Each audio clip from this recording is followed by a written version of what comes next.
God help us, they're guarding it. Dr. Mara Dean froze halfway out of her truck. The words had come from the sheriff low gravelly, but shaken in a way she didn't expect from a man like him. She turned to look. There, beyond the thin curl of smoke still rising from the cabin's blackened frame, stood 7 dogs, a loose circle, all silent. None barking, not even moving, except for the occasional twitch of an ear or lift of a head.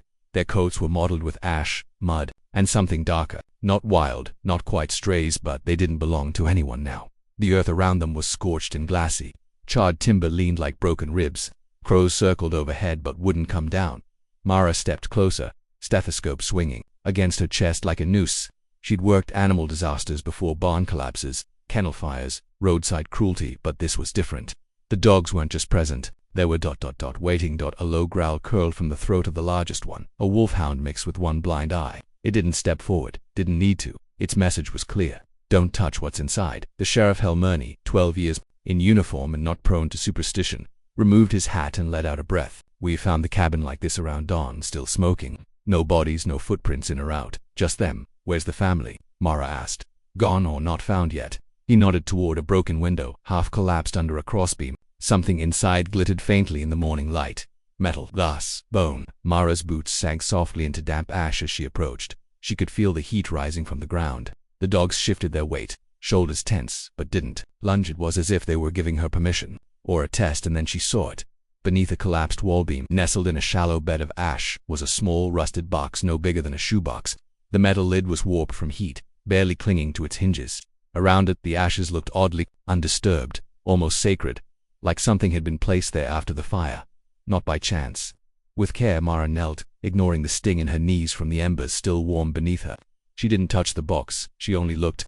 For a long time, the blind-eyed hound crept 2 steps closer and sat, watching her. There's something inside, Mara whispered. Hal leaned in, squinting. Animal remains. No. Her voice was barely audible. Not just that. She reached forward, careful, deliberate, her fingers grazing the blistered edge of the lid. A gust of wind blew through the trees behind them. The dogs didn't flinch. And then, so gently it was almost reverent, Mara opened the box. What she saw inside stopped her breath. Not from horror, but from recognition. Nestled in a bed of scorched fabric lay a baby's pacifier, melted slightly at the tip, a scorched silver locket, and wrapped in what remained of a wool blanket, fur faint, singed, and still holding warmth. Mara's eyes met Hal's. There was a child here, a newborn, but there's no. Hal's voice caught. We didn't find no cries, no remains, no footprints, Mara said, the words coming slow and heavy. Then her gaze lifted past the box, past the ashes, to the dogs, who hadn't moved an inch. The blind hound was staring at her, head tilted as if measuring her worth. Mara whispered it, more to herself than anyone. They saved something, or someone. Hal stepped back, his face paling. Then where is it now? The wind picked up again, this time carrying something else, something faint, a whimper, so soft it could have been imagined, but the dogs heard it, all of them in one fluid motion. They turned their heads toward the tree line behind the cabin, toward something unseen, still hidden. And that's when Mara stood, heart thudding, ash rising in curls around her boots. Hal, she said, voice steady now, get your men, we're not alone out here. The blind hound stood, tail still, eyes locked on her like a sentry, and somewhere beyond the blackened timbers and twisted nails, a secret waited, guarded not by men, but by creatures who had stayed behind, not to mourn, but to protect. Mara Dean moved into the tree line with deliberate steps, her breath shallow in her chest. The canopy was dense enough to blot out much of the morning light, and the air held the smell of scorched pine and damp soil. Behind her, the blind hound followed, silent, deliberate, not a leash in sight, but the bond felt tethered. It was leading her. The other dogs stayed behind, their formation unbroken around the cabin's wreckage. A kind of ritual circle, she thought. Guardians of something no human had yet understood. Sheriff Hal Murney had radioed for backup, but they both knew the nearest unit was over 20 minutes out. There were no sounds of sirens, just wind through the trees, brittle and whispering like breath on the back of the neck. There, Hal muttered, pointing to a hollow between 2 red oaks. At first, Mara saw nothing but shadow until it shifted. A pair of eyes blinked. She crouched instinctively, heart racing. It's all right, she said gently, voice barely above the breeze. We're not here to hurt you. From the gloom, something small emerged, not crawling, not running, just ... standing. A child, no older than a year, wobbling slightly on unsteady legs, filthy, shirtless, face streaked with soot. Clutched in their tiny hand was a clump of fermented dark, unmistakably dog. Oh my God, Mara breathed. It's the baby. Hal reached for his radio, but Mara stopped him with a touch. Wait, because that's when she noticed something else. The dogs, 3 more smaller wiry ones, appeared from the thickets behind the child, circling with cautious steps. They weren't aggressive, they were herding, keeping the child safe between them like sheepdogs around a lamb. Mara stepped forward slowly, lowering herself to the ground. "You're all right now, sweetheart, we've got you." The child tilted their head, eyes glassy, confused but not afraid. One of the wiry dogs pressed its snout against the child's back, nudging gently, encouraging, as if it knew the child needed to go now, but only if it trusted who came to take them. Mara opened her arms. The baby looked at her for one long moment, long enough to make time feel strange, then tottered forward. It wasn't a run, it was a decision. Deliberate, fragile, full of invisible weight. The dogs didn't stop her, but neither did they follow. As Mara wrapped the child in her coat and pressed them against her chest, she felt the shallow, warm breaths fluttering in her arms, alive, somehow alive after a fire that should have taken everything, and then a sound, a crack. Not a branch, not wind, a rifle. Hal spun, came from the east ridge. Another crack. Closer this time. The blind hound growled low in its throat. Not at Mara, not at Hal, but toward something deeper in the woods. Mara tightened her grip on the child. "We need to get out of here." But Hal wasn't moving. He was staring at the tree line. That wasn't a hunter's shot. Mara followed his gaze and saw movement. Not animals, men. 2 of them, maybe 3, distant, moving quickly, stepping where trained men step. No orange vests, no noise. They weren't here to help. Hal pulled his sidearm from his belt. "Get to the truck now." "I'm not leaving the dogs," Mara said. "We don't have time." "I said I'm not leaving them." She surprised herself with the force of her voice. But something in her had already changed. These animals, these survivors, they hadn't just found the baby. They'd chosen to stay, to protect, and now whatever had come looking wasn't random, Hal swore under his breath and turned back toward the trail. "Go, I'll cover you." She didn't wait to argue. Cradling the child, she followed the path they'd taken in, hoping it wouldn't collapse into wilderness behind her. The dogs didn't follow. They held the line where they stood, eyes fixed on the ridge, but the blind hound moved with her, reached the clearing in under a minute, but it felt like an hour. The cabin, or what remained of it, was now bathed in noonlight. The sheriff's cruiser gleamed in the distance like a lifeline. And then, an explosion of motion behind her. 2 of the dogs had charged past, barking now full-throated and furious. The growls were not warnings anymore. They were war cries. Gunshots rang out again. Closer, Hal appeared from the trees, his shirt torn, blood trailing down his left arm. "They're chasing them off," he shouted. "The damn dogs are chasing them." "Who are they?" Mara shouted back, but Hal didn't answer, because he didn't know. Or maybe he didn't and couldn't say. Mara reached the cruiser, flung open the door, and laid the child across the back seat, checking for injuries. None scratches, maybe a burn on the ankle, but nothing fatal. How was that possible? When she looked up, the blind hound had returned. It stood at the edge of the tree line, chest heaving, ears forward, watching Mara stepped out, knees weak. "You coming?" The hound didn't move. Behind it, more dogs were emerging, some limping, some bloodied, but all accounted for. "They're not strays," Mara whispered. "They single quotes something else." Hal limped toward her, glancing back once at the trees. That wasn't arson, that was a message. Or a cleanup. Either way, someone didn't want this child to survive. But she did, Mara said, because they saved her. The wind changed again, bringing not just the scent of smoke, but something else. Gasoline, metal, a new fire, somewhere nearby. The hound stepped back into the woods and vanished. Hal exhaled sharply. "We need to get this kid to a hospital, and fast." Mara nodded, but her eyes lingered on the trees. "They didn't just survive that fire," she said. "They protected her through it, until we could find her." Hal climbed into the driver's seat and slammed the door. "Then let's hope we're not too late to return the favor." As the engine roared to life and the cruiser pulled away, the forest behind them fell still again. But the Guardians were still out there and the fire wasn't over.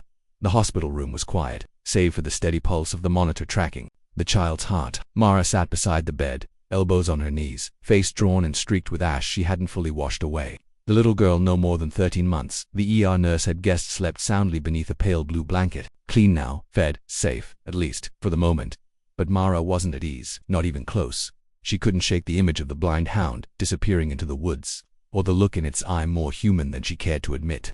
There was intelligence in that animal. Loyalty, yes, but something deeper. Purpose. And it wasn't just about survival, it was about protection, territory, or secrets. Sheriff Hal leaned against the doorframe, his arm bandaged from shoulder to wrist. "She doesn't have any ID. No record in the system. No birth certificate." They ran her fingerprints through 3 different databases. "Nothing, no family?" Mara asked, not taking her eyes off the child. "None that'll claim her," he said, "and no one's come forward. Not even a missing persons report. It's like she never existed." Mara finally looked up. "But someone wanted her gone." Hal's jaw tightened. "Yeah, and they didn't count on the dogs." A silence stretched between them, thick with questions neither had the answers for. Finally, Mara stood, pushing back the chair with a scrape of metal on linoleum. I'm going back, Hal blinked. To the cabin, to the forest, she said. I need to know what's out there, what they were protecting. If those men were after her, they might come back, or they might not. I've left. You're not going alone. I don't need backup, she snapped. I need truth, and I don't think it's waiting in an incident report. Hal looked at her long and searching before nodding once. Take my spare radio. If anything feels wrong, call. By late afternoon, Mara was back on the trail, boots kicking up the soft loam of the forest floor. The sky had darkened, low clouds rolling in from the east, heavy with the scent of rain. Her fingers tightened around the flashlight in her pack, even though the daylight hadn't yet failed. The clearing where the cabin had once stood was quiet, burnt earth, twisted nails. The outline of what used to be a life. The wind stirred the ash into little ghosts, but the dogs were gone. Not a single paw print in sight, not even near the box where the pacifier had been found. The woods felt empty but not abandoned, like someone was watching, listening. She stepped beyond the tree line, following the same route the blind hound had led her down earlier that morning, past the hollow, past the red oaks, into a denser part of the forest where the air seemed thicker, tighter, as if the trees themselves disapproved of her presence. That's when she saw it, a shallow trench roughly 4 feet long, maybe 2 across, half in pine needles and a collapsed log. She wouldn't have noticed it if not for the torn edge of fabric poking from beneath the dirt. She dropped to her knees and pulled gently. A canvas top, melted in places beneath it, bones. Animal, at first glance, but not all of them. One small, delicate ribcage. A child's. Her stomach twisted. She hadn't cried all day, not through the fire, the chase, or the shock of the abandoned infant. But now the tears came fast, hot and quiet, because this wasn't the same child they'd found. It was another sibling. She couldn't tell. The remains were too far gone, but someone had buried them here, not in a panic, with care, gently, as if mourning something precious. And the dogs had known. Her radio crackled on her hip. Mara, do you copy? Hal's voice came through, faint and broken with static. She pressed the button. I'm here. Listen, just got word from Forestry Service that cabin. It wasn't on record. No permits, no owner. It doesn't exist. She stood slowly, eyes sweeping the woods. Then who lived there? There was silence on the line. And then, we found another burn. Site 15 miles north. Same pattern. Cabin destroyed. No survivors, except for reports of a dog pack nearby. Locals called them the Ash Hounds. Swore they were cursed. Mara didn't reply because at that moment she heard it again, the rustle, not behind her, not beside her. Beneath her she stepped back from the trench, heart slamming in her chest. Then, the earth gave slightly. A trapdoor, her frotted, buried beneath moss and years of fallen leaves. Hinges nearly eaten away. She crouched again and pulled it open. With a groan, a crawl space, narrow, just wide enough for a person to slide in. She flicked her flashlight on and aimed it down, and saw what looked like a child's room. Toys, a crib, a row of tiny shoes lined neatly against the wall, all scorched, blackened but intact, untouched by the flames above. Someone had hidden them here. Mara's voice cracked as she whispered into the radio. How? ... There were more kids. Static dots. She climbed down. The air was cold still, but as she moved through the cramped space, she saw something that made her stop completely. Drawings, dozens of them, scribbled in crayon on the underside of the wood above. Kids' drawings, but dark dogs with human eyes. Cabins burning. A man with no face. A woman with a silver lock to the one in the metal box. And at the center of every drawing, a child holding hands, with a dog. Always the same dog, the blind hound. Mara didn't feel alone anymore. She turned slowly in the crawl space's farthest corner. Something moved and then just barely visible. In the beam of her flashlight, two small eyes blinked. Another child. The child didn't move. He was tucked into the crawl space's farthest corner. Knees drawn up, hands wrapped tight around something in his lap, something wrapped in cloth. The flashlight trembled slightly in Mara's grip. Though she tried to steady her breath, she dropped into a crouch, instinctively lowering her body, voice, and presence. It's okay, she whispered. I see you. No reply, not even a blink now, just wide, unblinking eyes watching her from behind a curtain of matted blonde hair. His skin was pale, smudged with soot and dust. But what struck her most wasn't the fear, it was how calm he seemed. Mara shifted closer, keeping her movements slow, deliberate. I'm not here to hurt you. I'm Mara. I help animals, and people too, when I can. The boy tilted his head slightly. The cloth bundle in his lap shifted, and Mara caught the outline of what looked like a small animal's head, still lifeless. A pup, maybe, or something smaller. She swallowed hard. Is that your friend? This time the boy nodded. The air in the crawl space was growing heavier, the silence thick enough to choke. The flashlight beam danced across more drawings on the walls, more dogs, more burning cabins. The same faceless man, again and again. She crouched closer, extending a hand. We need to get you out of here, sweetheart. No, the boy said suddenly. His voice was raspy, unused. He's coming. Mara froze. Who's coming? The boy didn't answer. He only stared at her hand, then back at the shadows. Behind him something creaked, not wood, something outside the crawlspace. Footsteps, maybe. Too heavy for a dog. Her radio crackled at her waist, breaking the silence. Mara status. She pulled it to her lips without looking away from the child. Hal, I found another kid alive, in the crawlspace under the burn site. There was a pause. Then Hal's voice, clipped and tense. You need to get out. Right now. The men who fired shots earlier, we picked up one of them. Ex-military hired. He had blueprints of the property and a list of names. All kids. Mara felt her spine lock. What kind of list? Bastard names. Off-grid caretakers. Families in hiding. It's not arson, Mara. It's a purge. The boy shifted again, clutching the bundle tighter. He burns the ones who remember. Mara turned sharply to him. Who does? Before he could answer, a thud echoed above them. Someone or something had stepped directly over the trapdoor. She snapped the flashlight off. Total darkness swallowed them whole. The boy reached for her hand this time, squeezing with a quiet desperation that cut straight through her chest. She held on. Above faint voices, male. One gruff, one smooth, almost bored. Nothing left up here. No movement. Check the under. Mara's heart slammed into her throat. She pressed the radio to her mouth. No signal. Dead. The boy was shaking now. They shot Bear, he whispered. Who's Bear? He reached down to the cloth bundle and gently pulled it aside. It was a puppy, black fur, singed at the ears, breathless but intact. She could tell by the way it rested that it hadn't been gone long. He was mine, the boy said, voice trembling. He found me here. When the cabin burned, he kept me warm. Mara knelt lower and whispered, I'm so sorry. Another thud above. Then fingers prying at the trapdoor. No time. She yanked the boy close, threw her coat over both of them, and lay flat against the dirt, shielding him with her body. Her fingers found a chunk of fire-damaged timber, a crude weapon at best. She didn't breathe. The trapdoor groaned open, light spilled in. Harsh yellow, flashlight beams. A man's voice floated down. Nothing but rats down here. Another voice answered from farther off. Move, burn it, don't leave evidence. Footsteps receded. The trapdoor slammed shut again. Mara counted 10 seconds before moving. We're going now. She scooped the boy into her arms. He didn't resist. She cradled the puppy's body against her chest too, as gently as she could manage. Climbing out of the crawl space was slow, brutal work. Every creak of wood sounded like thunder in her ears. But the men were gone for now. By the time she emerged into the clearing, the clouds had opened up. Rain poured in sheets, turning ash into paste. She didn't stop, didn't look back, just ran. It took 20 breathless minutes to reach the ranger station where Hal was waiting, soaked through and pacing beneath the eaves like a man being eaten from the inside. When he saw her, something broke in his face. Jesus, Mara, she handed him the boy. They're killing foster children, families who took in off-grid kids. Kids no one's supposed to know exist. Hal nodded grimly. We're piecing it together. Some kind of covert adoption program. Parents with sealed records. Somebody wants it erased. Why? I don't know yet, but it's big.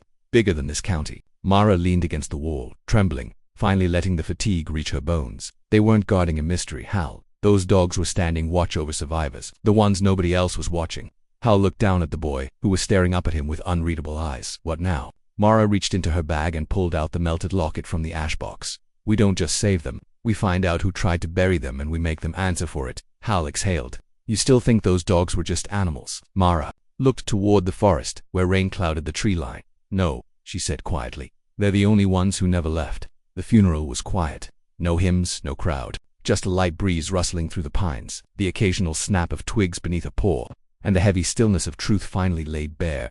They buried the pup Bear beneath the red oak near the old cabin site, in a spot untouched by the fire. The boy, whose name was Micah, had insisted on carrying the small bundle himself. He hadn't cried, not even once, but as he placed the wrapped body into the shallow grave, he pressed his forehead to the earth and whispered something no one could hear. Not Mara, not Hal, maybe not even the wind. Mara stood a few feet back, arms crossed, tight against the chill. The forest around them had changed, not in appearance, but in presence. The dogs were back. They hadn't followed her down the mountain, hadn't come near the hospital, hadn't shown themselves to anyone else. But now, they watched from the trees again, silent, steady, the blind hound among them, standing at the front, one ear cocked toward Micah. They were waiting, not for thanks, not for praise, just to see it through. Micah rose slowly, brushing dirt from his hands. His face was older now, just days since they'd found him, and already he carried a weight no child should. Mara walked to his side and knelt, her voice low. You ready to go? He looked up at her. They want me to stay. Her heart caught the dogs. He nodded. I don't mean forever, just ... a little while. Until the others are safe. She glanced over her shoulder. Hal stood by the truck, arms folded, scanning the perimeter like he always did now. He hadn't slept much in the last 2 days. None of them had. The investigation had spread quickly, federal involvement, news outlets swarming with theories and half-truths, but the truth wasn't something they could explain in a press conference. These weren't just rescues. They were survivors of something buried too deep for paper trails. And the dogs had known. Mara turned back to Micah. You think they'll tell you when it's time? He nodded again, more certain this time. They already did. They just needed someone to hear them. She swallowed hard and smiled through it. You're brave. His voice was almost a whisper. They're braver. She rose and gave him space as he walked to the edge of the woods. The blind hound stepped forward. There was no fear between them, just recognition. Micah didn't reach for it. The hound didn't lean in, but there was something exchanged in the silence, something far older than language. Hal joined her at her side. Social services won't be thrilled. They'll manage, she said. Micah knows what he's doing. Hal gave a low grunt, watching the child disappear into the trees with the pack. You ever think maybe those dogs weren't just protecting the kids? Maybe the kids were protecting them too? Mara didn't answer. She was watching the forest now, watching it breathe, settle. The truth was, she'd stopped trying to separate the roles of guardian and guarded. Maybe they'd never been different. In the days that followed, more children were found, some in remote shelters, one in a drainage tunnel outside the city, two more in a hunting shack up north, with a shepherd curled around them like a blanket.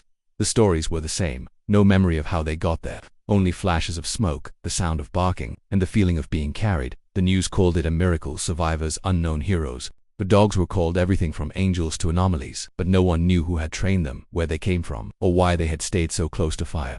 Only Mara and Micah understood. One evening, as Mara closed up the animal clinic back in town, she found something on the porch, a small wooden carving, a dog with one blind eye. Beneath it, carved into the base, was a single word, still. She sat down beside it and let the quiet fall around her.